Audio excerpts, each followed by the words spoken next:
naquilo que Deus tem dado para você? Deus tem abençoado a sua vida? Essa é uma pergunta retórica. Será que Deus tem trazido consolações do Espírito Santo para a sua vida, para a sua casa? Será que Deus tem feito algo verdadeiramente por você? Essa é a pergunta que traz para nós o tema do sermão. O nosso sermão de hoje será: o meu amanhã pertence a Deus. Porque hoje, como o nome já diz, é o presente que você já recebeu dele. As misericórdias do Senhor já se renovaram. Quando você abriu os olhos de manhã, você já recebeu esse pacote de bondade e de misericórdias. E o dom mais precioso, que é a escolha. Você poderia escolher ou não. Então, eu queria que nessa escolha, você escolha estar com Deus. Talvez hoje de manhã você acordou e falou assim: será que eu vou? É melhor ficar? E com certeza alguns talvez escolheram não vir. E a gente entende que mesmo nessa escolha, Deus, na sua soberania, Ele impulsiona que você escolha e faça o bem. Porque quando a gente ora e fala: Deus, eu entrego ao Senhor, Ele toma as rédeas. E é isso que a gente vai aprender hoje. O meu amanhã pertence a Deus. Essa é uma oração, na verdade. Você pode até repetir o título desse sermão em termos de oração. Você pode dizer: o meu amanhã pertence a Deus. Então, quando você não souber o que está acontecendo na sua vida, quando você estiver talvez precisando de ajuda, essa pode ser a sua oração: o meu amanhã pertence a Deus. Eu queria, enquanto a gente prepara aqui a parte também de áudio, o som, vocês com o microfone aqui, que você abrisse a sua Bíblia no livro do profeta Jeremias 29.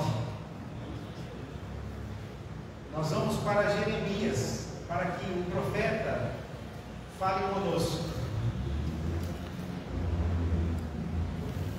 Eu vou pedir uma gentileza para você movimentar, que eu deixei o mic aqui. As coisas são assim, né? Pluga ele lá primeiro para ver se conecta. Pluga ele lá. Não, pluga ele lá. Aí você me traz aqui. Senão vai que da outra vez a gente fez e não funcionou muito bem. Essas coisas de internet são assim. Jeremias.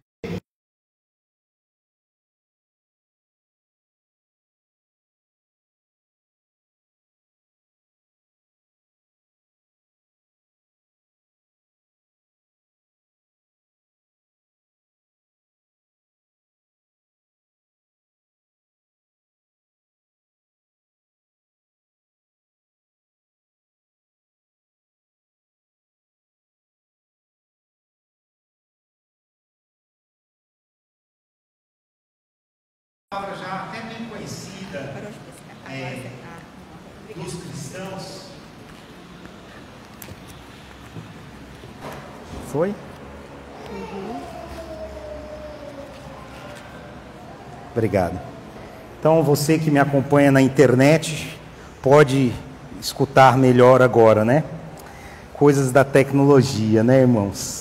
Jeremias 29, 11. Eu estou lendo numa versão chamada NVT, Nova Versão Transformadora. Mas não tem problema, se você tiver outra versão, você me acompanha.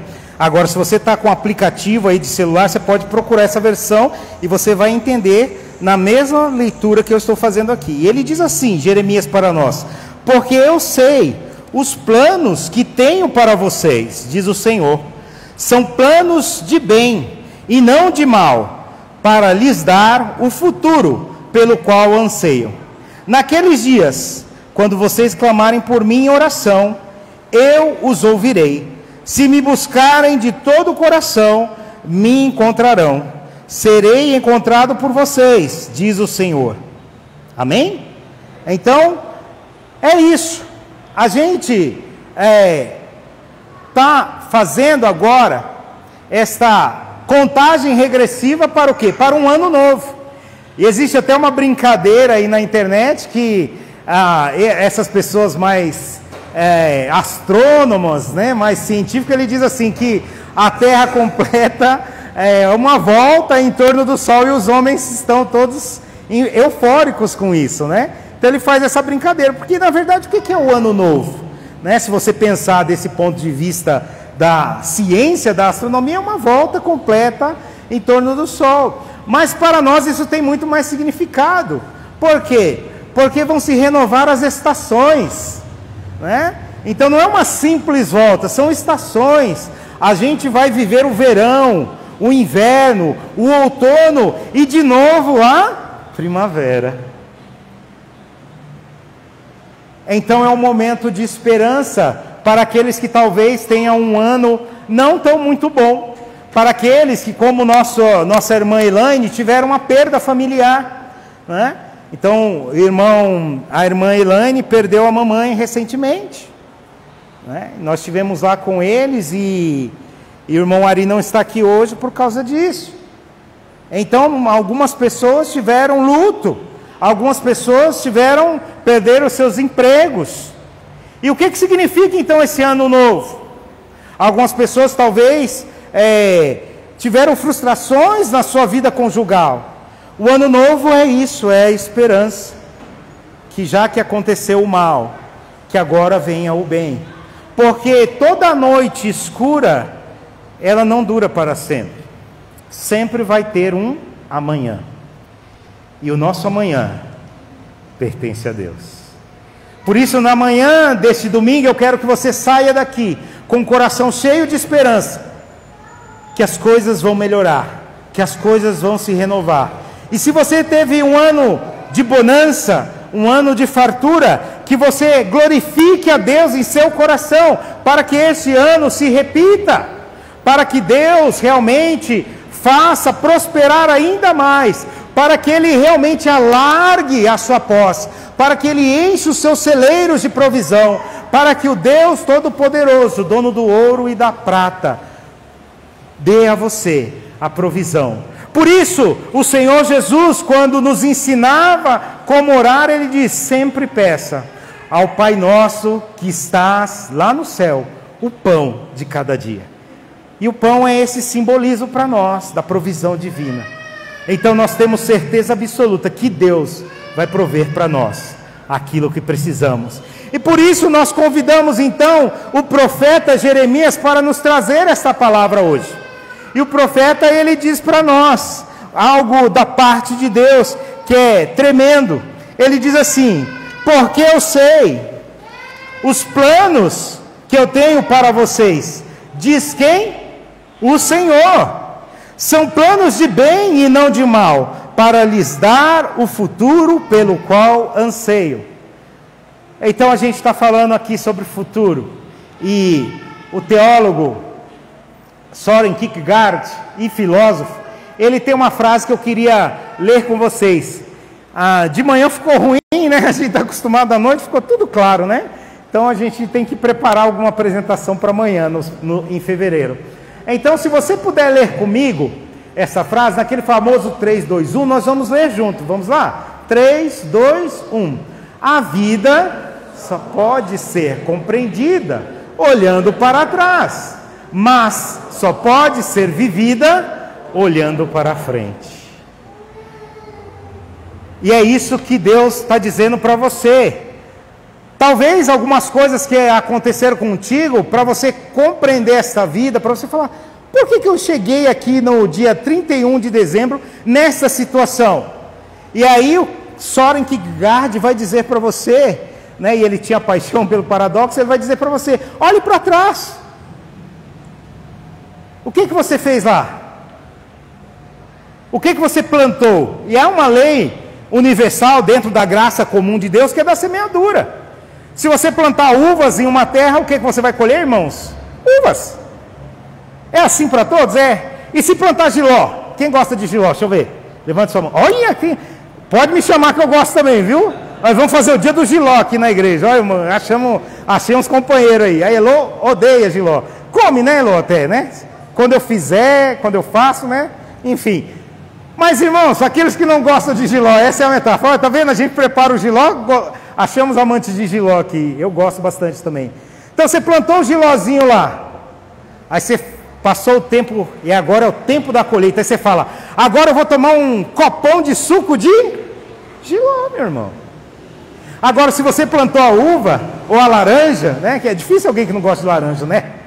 Laranja é global, universal. Plantou a laranja, o que você vai tomar? Um copão de suco de laranja. Essa é a graça comum.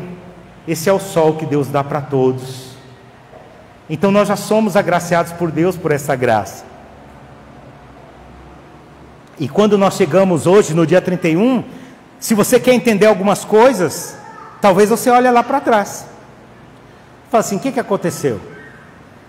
Se talvez você rompeu alguma relação, você tem que olhar para trás. E esse olhar para trás vai ser pedagógico.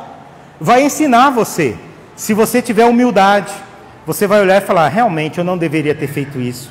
Realmente eu poderia ter me esforçado mais, né?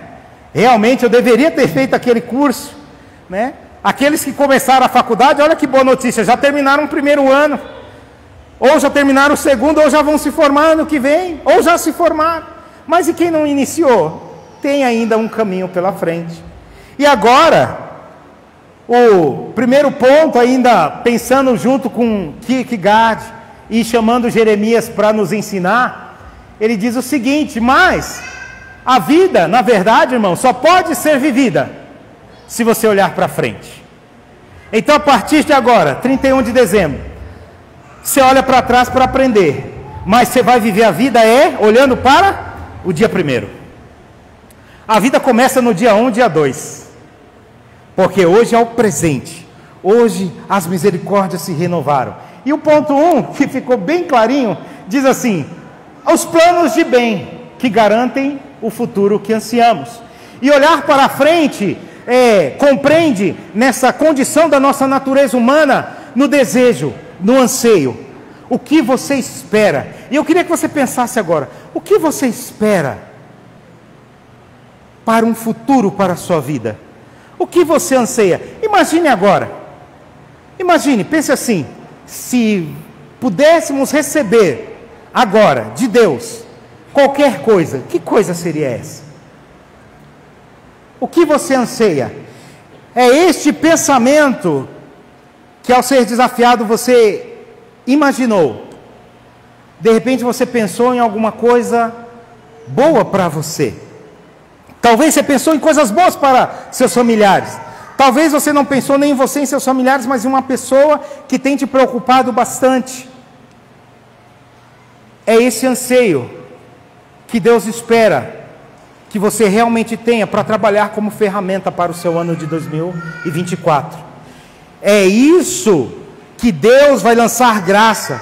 Então, se você pensou, eu gostaria que a minha vida fosse melhor, eu gostaria que meus filhos estivessem melhor, eu gostaria que a minha mãe estivesse melhor, eu gostaria que as coisas melhorassem. É esse anseio que Deus vai utilizar para executar a sua graça.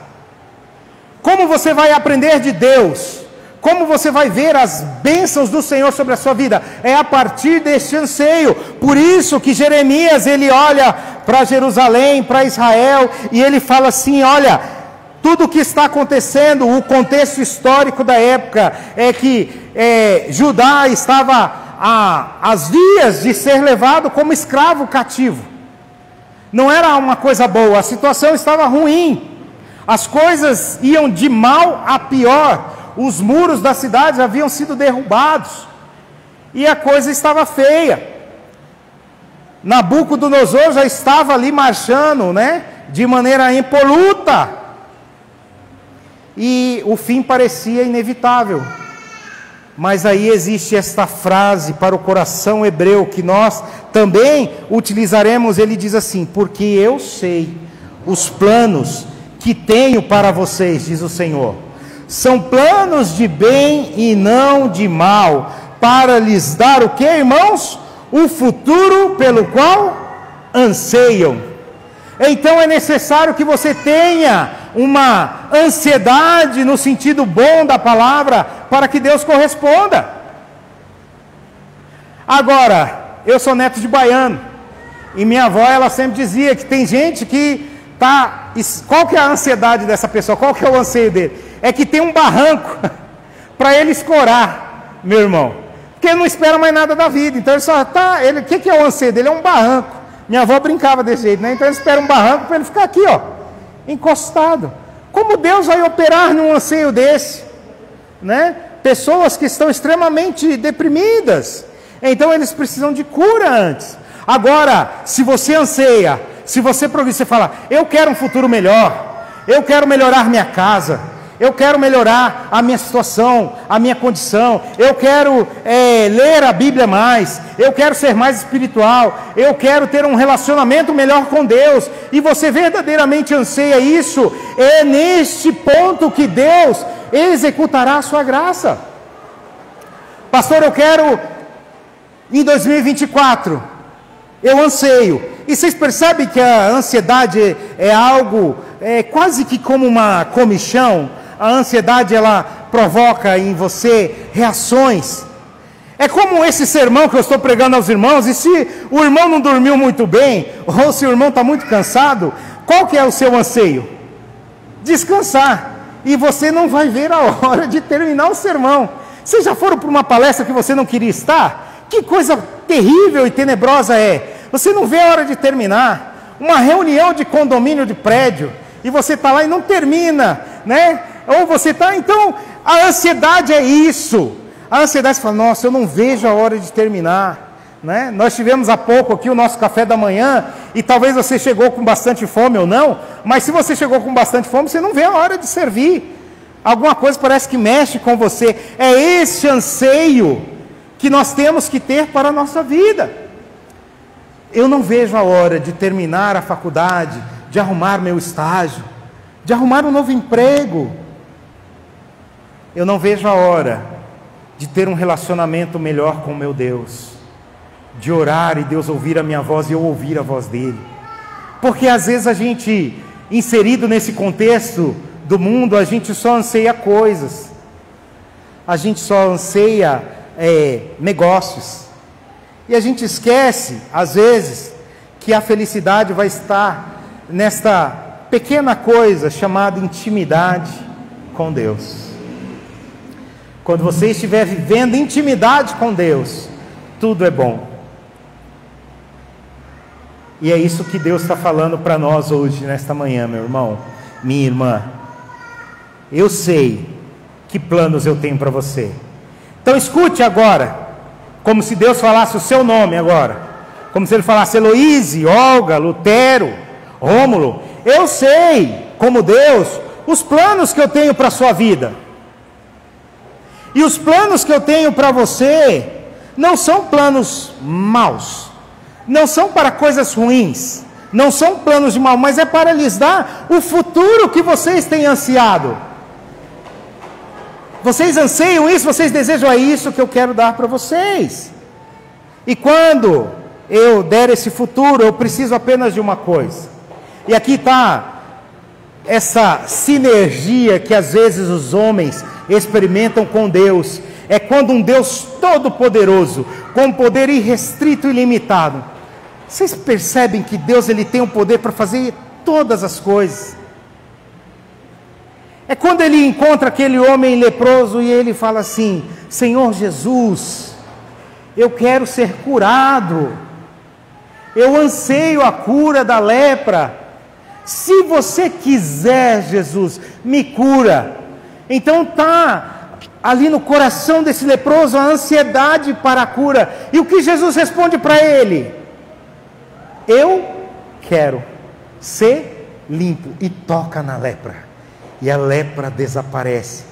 Então é esta sinergia que nós buscamos enquanto filhos de Deus, uma ansiedade do nosso coração de coisas boas. E Jeremias diz, usando o vernáculo divino, que o Senhor tem planos de bem para nós. Então se você quer ser curado, Deus também quer. Se você quer prosperidade, Deus também quer que você seja próspero. Se você quer ser santo, Deus também quer que você seja santo. E o que nós precisamos então fazer? É o próximo versículo. Versículo 12 diz assim, leia na sua Bíblia: naqueles dias, quando vocês clamarem por mim em oração, eu os ouvirei. E esse é o ponto 2 da nossa mensagem. Quando clamamos a Deus em oração, Ele nos ouve. Então, se o primeiro ponto é saber na consciência que Deus deseja o nosso bem, e se eu sei que Ele deseja o meu bem, eu preciso provocar em mim a ansiedade para receber esse bem. Agora, eu preciso orar, eu preciso colocar isso em uma maneira inteligível para Deus. E uma vez, uma pessoa disse para mim: olha, se Deus é soberano e sabe de todas as coisas, por que a gente ora então? A Bíblia não diz que a palavra nem chegou na boca, Ele sabe? É verdade. E por que a gente precisa orar? Porque a oração denota humildade. E a humildade é a ferramenta de Deus para a graça. Por isso Ele resiste aos soberbos. Eu não preciso de ninguém. Deus resistirá a você. Mas dá graça aos humildes. Senhor, por favor, me ajuda. E Ele vai te ajudar. Então a oração é esse exercício de humildade. E eu sempre brinco: se você precisa de alguma coisa, mas você não pede, então pode ser que você não receba. Às vezes eu estou aqui na igreja, as portas estão abertas e a pessoa está ali e precisa de um copo de água. Mas se ele não entrar aqui na igreja e falar assim: com licença, pastor, posso tomar uma água aqui? Eu vou dizer para ele: claro, qual o seu nome? Seja bem-vindo, eu sou o pastor Wander, entra aqui, toma água. Quer usar o banheiro? Então ele foi humilde. Agora, se ele fica ali do poste, poxa vida, eu não vou entrar lá não, ali é uma igreja, vai que ele, vou entrar ali não. Então, não existe essa completude. Nós somos esses que precisamos do copo de água. Você precisa, você tem a sede. Então vá ao trono da graça e peça. Entre no recôndito do Senhor, entre na sala do trono, entre com ousadia. Hebreus diz: entre com ousadia, entre realmente, diga assim: Senhor, eu preciso. Porque aí o rei vai olhar para você e vai conceder. E ele diz aqui, não sou eu que estou dizendo, irmãos, é a palavra que nos orienta. Naqueles dias, nesses dias de aflição, quando vocês clamarem por mim em oração, eu os ouvirei. E aí ele coloca uma condicional: escuta, porque talvez é por isso que você não está recebendo algumas coisas de Deus. Ele diz assim na condicional, verso 13: se me buscarem de todo o coração. E esse pensamento hebreu do coração é exatamente sobre essa ideia da integralidade. Deus não quer servir para você como um mordomo. Esqueça isso. Se você aprendeu isso de alguma maneira, ou se você tem visto isso até em alguma igreja, isso é errado. Deus não é o mordomo, Deus não é o garçom, Deus não é o porteiro que vai abrir a porta para você. Você está entendendo o que eu estou dizendo? Deus não é aquela pessoa que Ele vai fazer algo para você como as redes de fast food, que hoje você entra, a menina nem fala bom dia, você não fala bom dia, nem boa tarde, nem boa noite, ela só pega e fala assim: qual que é o número? Nem o nome do lanche você fala mais.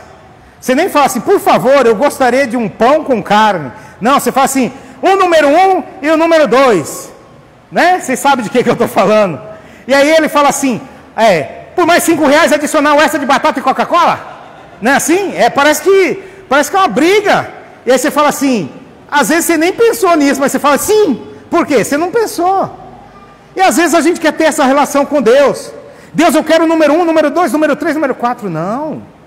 Deus criou você para se relacionar com Ele. Ele quer você por inteiro. Ele quer você de corpo e alma.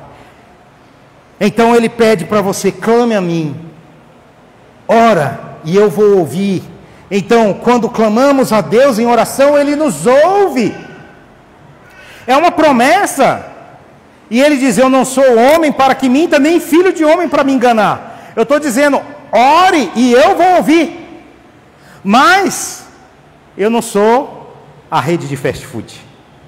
Não adianta, você está vivendo a sua vida, né? Aí o pastor Wander está ali miseravelmente vivendo, fazendo tudo quanto é coisa errada. né? Chutando o cachorro do vizinho, jogando lixo na frente dele, né? Puxando o cabelo dos irmãos, brigando com não sei o quê, entendeu? Desobediência, rebelde, a rebeldia é feitiçaria, né? Então hoje em dia talvez tem gente muito preocupada com feitiço, mas não se preocupa com a rebeldia é igual. Também não se preocupe com o feitiço, com quebrar as maldições, se preocupe em não ser rebelde, né? Porque se você não é rebelde, Deus vai te abençoar, independente de qualquer feitiço. Então, você está rebelde, você está ignorando todas as leis, todos os mandamentos, e aí você chega num domingo como esse aqui, né? Aqueles que ainda têm uma condição, dobra o seu joelho. Hoje a igreja às vezes nem ajoelha mais, né? E aí você fala: Senhor, olha para mim, me ajuda. Não é assim que funciona. Eu e você não ajudaríamos e não ajudamos pessoas que nos rejeitam. Preste atenção na sua vida. Se você está caminhando e a pessoa te ofender ali, vamos supor, vamos pensar num contexto de bairro aqui, você tem sua casinha lá, aí de repente seu vizinho toda hora está te apurrinhando, toda hora está brigando com você, toda hora está te criticando.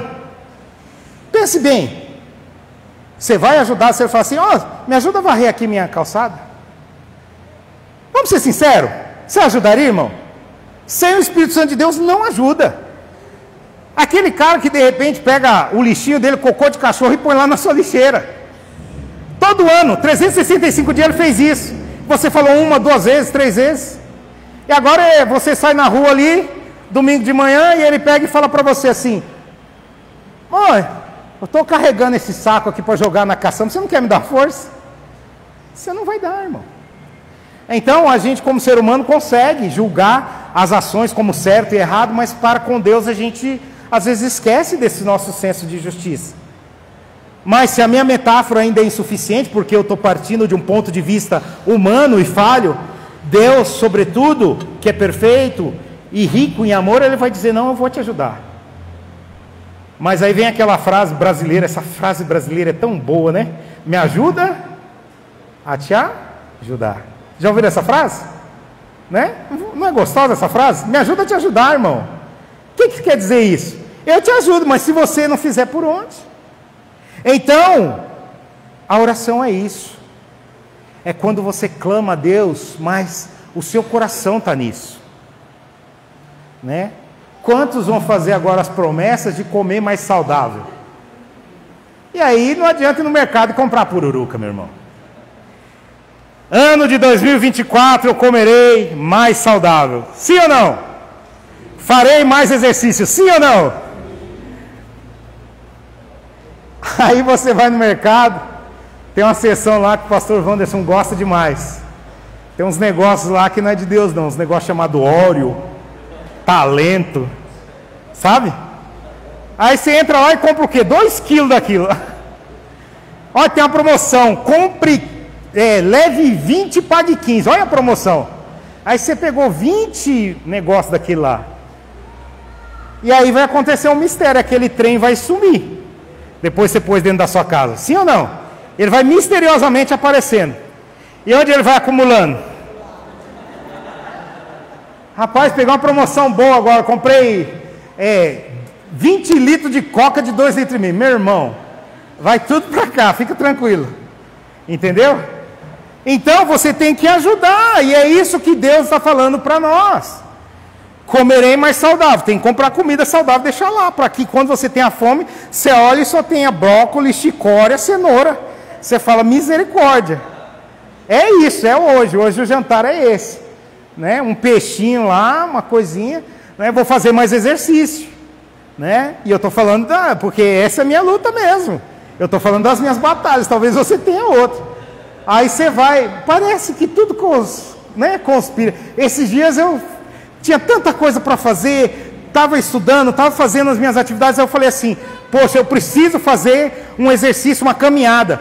Vou fazer, marquei na minha agenda, irmãos, 3h30. Eu tinha ali de 3h30 até as 5 dava, porque 5 horas começava outra rotina de coisas.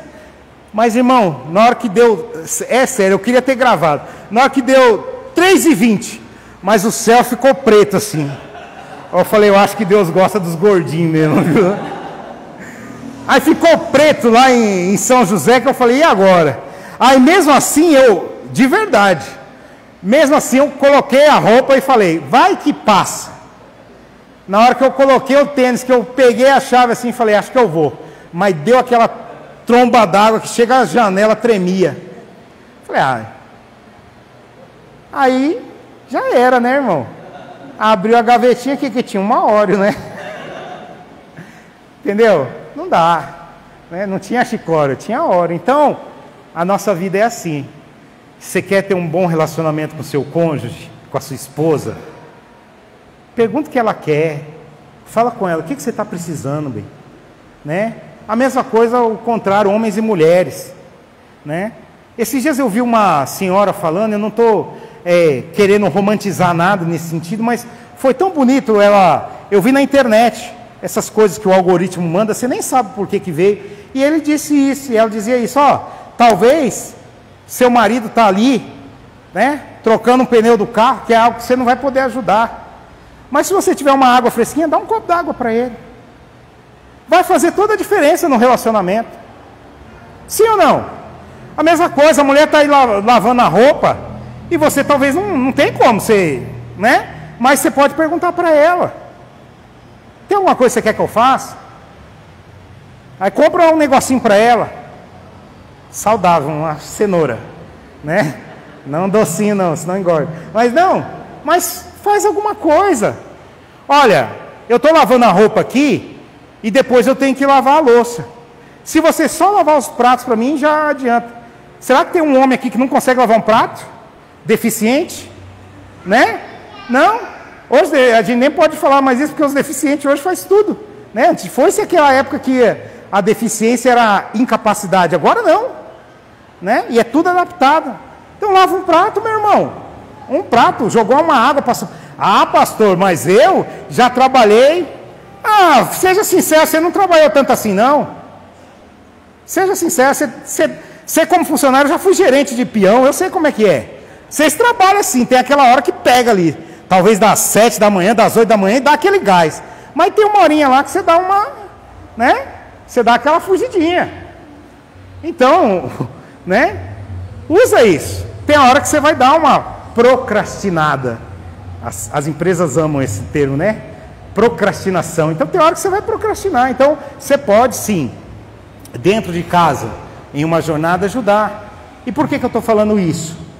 Porque se a gente percebe, irmãos, e a gente volta para a palavra para terminar esse sermão, se a gente percebe nessas coisas pequenas, como eu devo agir, nas coisas espirituais você estará preparado.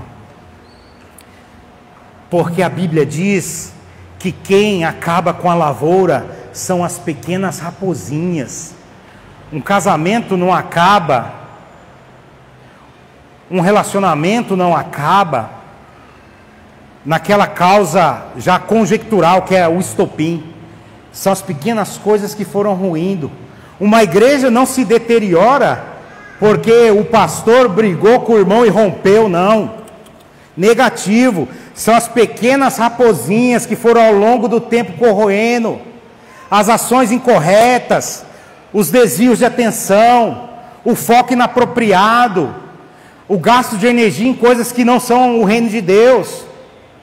E é sim uma tensão nossa estar fisicamente enquanto igreja em um lugar e pensar em como vamos fazer a obra ou se a gente vai pôr ar-condicionado. Está entendendo?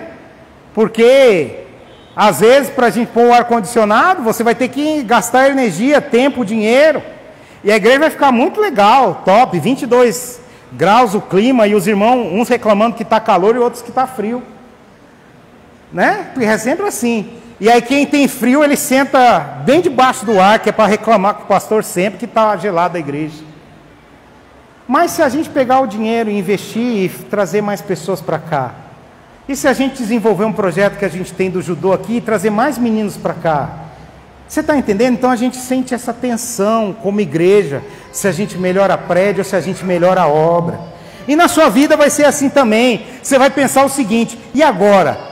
Eu vou pregar mais o evangelho ou eu vou fazer mais horas extras de trabalho? Você vai receber essa tensão. Então Deus está te chamando hoje, dizendo isso: olha, eu tenho planos para você, que são planos de bem e não de mal. E se você tem alguma ansiedade, você clama a mim em seu coração, eu ouvirei, se você me buscar de todo o coração. E o último ponto dessa mensagem, para a gente encerrar esta manhã e fazer a nossa oração, para que Deus realmente faça e cumpra a sua palavra em nós, a busca a Deus, que emprega todo o coração, produz o encontro desejado. Então, quando você busca a Deus de todo o coração... Não, dá só um golinho aqui, estou terminando. É o calor, né? Bebi mais água do que eu esperava. Tudo bem, Beto, tranquilo. Não precisa não, pode deixar, já estou terminando. Então, é isso. Quando você busca a Deus com o seu coração, então, o que vai acontecer? Se você empregou todo o coração, isso vai produzir o quê? O encontro que você deseja. O que você está desejando? Encontrar a Deus. Qual é o fim dessa ação? Se você busca a Deus. Eu não sei se você busca a Deus aqui. Talvez não. Mas se você busca a Deus, se você empregar seu coração, sabe qual é o resultado final dessa sua ação? Encontrar. Completar o desejo. Mas é com o coração. E o judeu, ele, diferente do grego, ele não fazia essa divisão de coração e mente. Para ele, coração era o ser. Até porque, eu já expliquei isso em outros sermões aqui, ninguém vive sem coração. Tira o coração dele, acabou, né? Então, para o judeu é assim, de todo o coração, quando ele fala, ele está dizendo, o coração é você. E sabe quando você põe o coração nas coisas, irmão? Aquilo é sua vida. Tem gente que põe o coração no trabalho, e aí o trabalho é a vida dele, é a marcenaria, é a mecânica, e esse cara vai das 5 da manhã às 23 horas da noite, ele está na oficina lá, porque o coração dele está nisso. E eu não estou criticando, não, mas eu estou dizendo isso. Agora imagine se você colocar o seu coração para buscar o Senhor, e se levanta e fala, eu quero achar Deus, e deu 10 horas, você fala, eu quero achar Deus, e deu meio-dia, você fala, eu quero encontrar Deus. Sabe o que vai acontecer no final do seu dia? Você vai ter encontrado o Senhor. Se no ano de 2024 você se propor a buscar o Senhor, sabe o que vai acontecer? Após o ano, se Ele nos der misericórdia e graça para vivermos até o final do ano, no dia 31 de dezembro do ano que vem, você vai ter encontrado Ele. Está entendendo? Se você fala, Senhor, eu quero te encontrar, sabe o que vai acontecer? Você vai encontrar Deus. Não existe como não encontrá-lo. Não existe, é isso que ele está dizendo na palavra, e é por isso que nós vamos orar logo mais, e encher essa casa de louvor e oração. E ele fala assim, verso 14 na sua Bíblia, para a gente terminar: serei encontrado por vocês. Na minha versão NVT, outra versão vai dizer serei encontrado de vós, mas aqui está num discurso direto: serei encontrado por vocês, diz o Senhor. Serei encontrado por vocês. Então hoje, nesta manhã, você vai sair daqui sabendo de uma verdade. Quando você buscar o Senhor, o que vai acontecer? Você vai encontrá-lo. Serei encontrado por vocês. Eu queria convidar o ministério de louvor a subir aqui, para a gente fazer a nossa última canção. Então eu quero que nessa nossa última oração, nessa última canção e nessa última oração, vocês encontrem já o Senhor. Que a casa de vocês, quando vocês abrirem a porta da casa de vocês, vocês encontrem o Senhor. Que quando vocês encontrarem com seus parentes, vocês estejam encontrando com o Senhor. E quando os seus parentes encontrarem com vocês, eles estejam encontrando com o Senhor. Esse é o desafio. Que quando eu encontrar o irmão aqui, seja na nossa comunidade de fé na igreja, ou encontrar lá fora, e eu puder dar graça e paz do Senhor para ele, eu esteja encontrando Deus, e ele encontre Deus em mim. Porque se não for assim, irmão, a gente perdeu tempo. Se não for assim, realmente a gente está celebrando somente uma volta da terra ao redor do sol. E aí as coisas passam a não ter sentido, e não ter sabor, e não ter cor, e a vida vai ficando cinza, e nada mais tem graça. E é curioso, quando você infelizmente encontra pessoas nesse estado, ele fala assim: a vida, pastor, não tem mais graça para mim. E eu, como pastor evangélico, eu me lembro tanto de Deus, porque eu ouço ele dizendo assim: eu não encontrei Deus, a minha vida está sem Deus. E o contrário é verdadeiro. Se algo está sem graça na sua vida, busque de todo o seu coração, empregue estas coisas ao Senhor, e você vai falar assim: pastor, eu tenho achado graça, seja no meu sofrimento, seja na minha doença, seja no meu trabalho. Não adianta, irmão, não adianta você se esforçar. Esse dia eu estava tão reflexivo, pensando sobre coisas que envolviam aqui essa comunidade de fé, a igreja, e a palavra do aplicativo da Bíblia que veio foi em Eclesiastes. E eu vou dar uma dica para você, tá? Se você não está muito legal, evita Eclesiastes, porque Salomão, ele está num período bem assim, até pessimista de alguma maneira.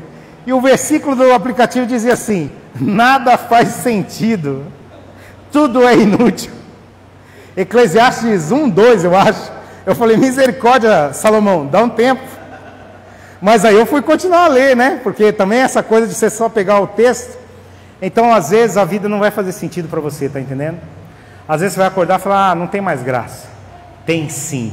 A graça está na boa mão de Deus, e Ele tem a mão estendida sobre você. Como nós lemos no Salmo 22, desde o ventre da sua mãe, Ele tem colocado você nos seus braços. Basta você sentir a presença. Às vezes você precisa parar tudo. Você já viu aquelas pessoas, e eu termino o sermão aqui, né? Principalmente quem usa óculos. Deixa eu ver quem usa óculos aqui. Eu também uso às vezes para leitura. Você já viu que às vezes a pessoa que usa óculos, ou ele faz isso aqui com óculos, ou ele põe o óculos aqui, e daqui a pouco ele está assim: cadê meu óculos? Cadê meu óculos? E o óculos às vezes está aqui na testa, ou está aqui. Já passaram uma situação dessa? Né? Não acha o óculos. Por quê? Porque se tornou tão natural que ele não sente mais. E a vida precisa ser sentida, vivida. Às vezes você está só olhando para trás e está esquecendo de olhar para frente. Que foi para trás, irmão, hoje acabou. Você vai olhar para frente, então você vai ser melhor amanhã. Não na procrastinação, mas naquele sentido de que a partir de hoje para amanhã eu melhorarei, eu serei a melhor versão de mim mesmo. Eu falava palavrão, eu não falo mais. Falei até ontem, não falo mais. Eu brigava com o vizinho, não brigo mais. Vou chegar hoje lá e vou falar assim: olha, Deus abençoe. A gente brigava, eu não quero brigar mais com você. Eu não quero brigar mais. Não, mas eu quero. Não, mas eu não quero. O que eu puder fazer para não brigar para você. E aí você vai melhorando. E aí você vai encontrando nessa relação graça. E daqui a pouco o vizinho que jogava o cocô na sua lixeira pode, pela graça de Deus, entenda isso. Não é humano, isso é sobrenatural. Pela graça de Deus, pode estar limpando a sua casa. Você crê nisso? Você crê que Deus tem poder para mudar essas coisas? Aquele infeliz que deixava o som até 3 horas da manhã, ele pode se converter e agora te chamar é para vigília, né? E eu já tive momentos terríveis com o vizinho, e eu sempre orei e Deus sempre abençoou e resolveu para mim. E essa é a vida. E meus problemas, que muitas vezes podem tirar a minha noite de sono, porque se refletem no meu amanhã, eles estão aonde? Nas mãos de Deus. Por isso o meu amanhã, irmãos, pertence a Deus. Vamos ficar em pé, vamos louvar a Deus, e no final eu volto para orar. Será a nossa última oração como igreja do ano, e nós vamos todos de mão dadas orar e pedir as bênçãos do Senhor sobre nós, sobre aqueles que não estão conosco e sobre a nossa família.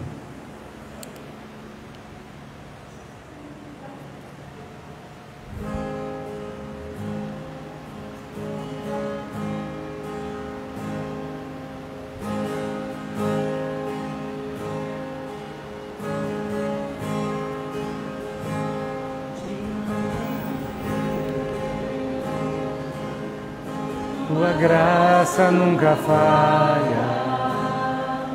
Todos os dias eu estou em tuas mãos. E quando me levanto até eu me deitar, eu cantarei da bondade de Deus. És fiel em tudo.